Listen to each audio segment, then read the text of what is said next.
Hello everybody and welcome to a new intro live editing tutorial.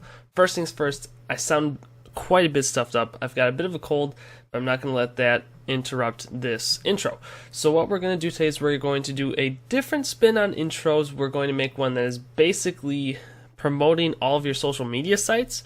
Instead of it being a big flashy intro, it's going to be more of a here's who I am. So it doesn't necessarily have to be an intro. It can be a variety of different things, and we can do a lot of different things with this. So I went ahead and I just kind of made the background for us in the music, so we can kind of just get started right away with the piece itself. So we're gonna make a new solid. We're gonna make it black, but not all black. We're gonna make it dark gray. We're going to scale it down quite a bit, not so much in that aspect, but here. So we don't want it to be too thick.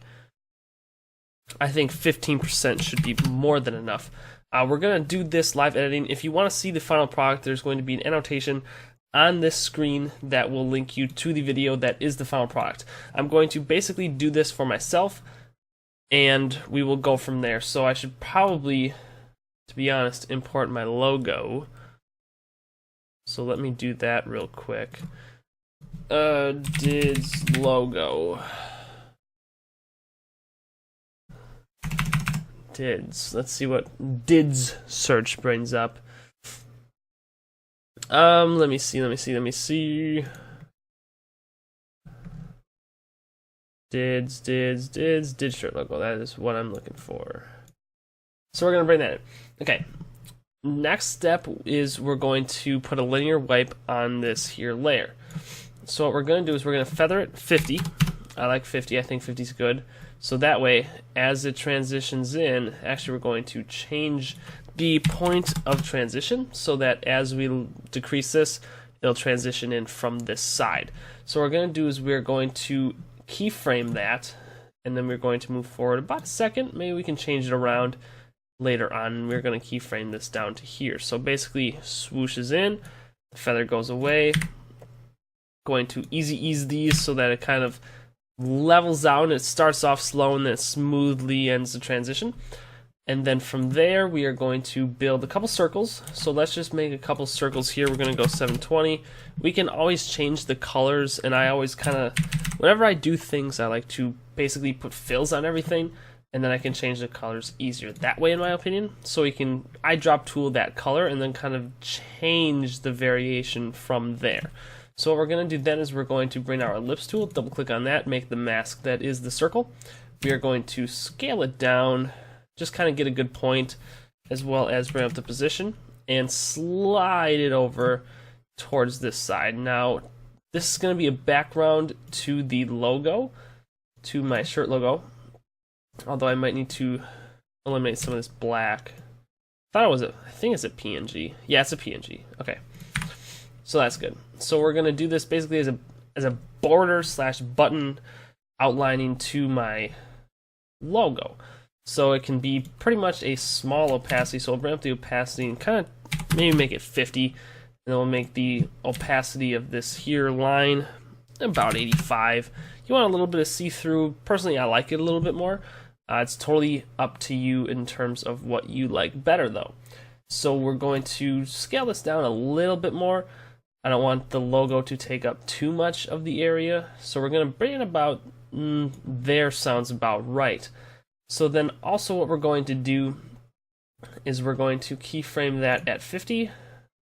Actually, let's do 55, and then we'll move forward 5 frames. Actually, let's drop the frame back a bit. I like how this looks at about 25. I think that's a pretty good point. And then we'll put 50 here, and we'll put 0 here. So then after we easy ease these, what you're gonna see is a bouncing little circle there. So I like how that looks. I think what I'm going to do is slide these down a little bit in terms of, and basically right when that ends, we're gonna want to see the circle start to appear. So then we're going to do the same exact thing for my shirt logo, and we are going to drag that in, scale it down to about 15 just to check the size, bring it into about this point, move it over. So we'll need the scale, we'll need the position.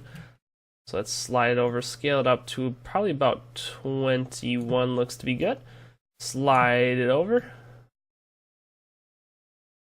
Actually, let's do 19, should be good. Yeah, I like that. I like that a lot. And then kind of eyeball center it a little bit with the rest of the composition. So I like how that looks right about there. So unfortunately we're going to have to keyframe the scale as well, but that should be relatively easy in terms of just kind of matching it up with the rest of the composition. One thing that we're going to do as well, so we're going to offset these little bits. We're going to F9 to ease again. We're going to offset this, let's just do 3 frames. I think that'll be kind of a good way to start, so that you see this circle kind of appearing in and then followed by the logo. So as this is bouncing back, the logo bounces back shortly after that, and it kind of just gives a good cinematic effect. So then what we can do is we can bring in these logos. So we have the YouTube logo, which we're going to bring in here. I'm gonna like it right about that size. We have the Twitter logo. I'm going to have to key out some of these colors here, unfortunately.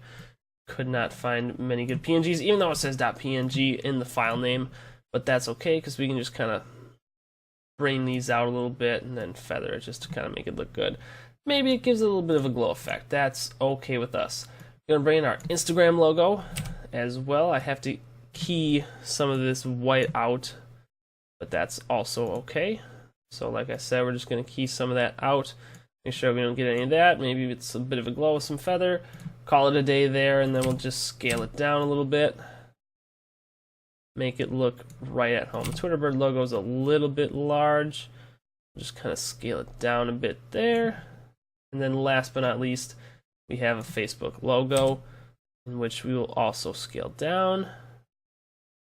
Just like that.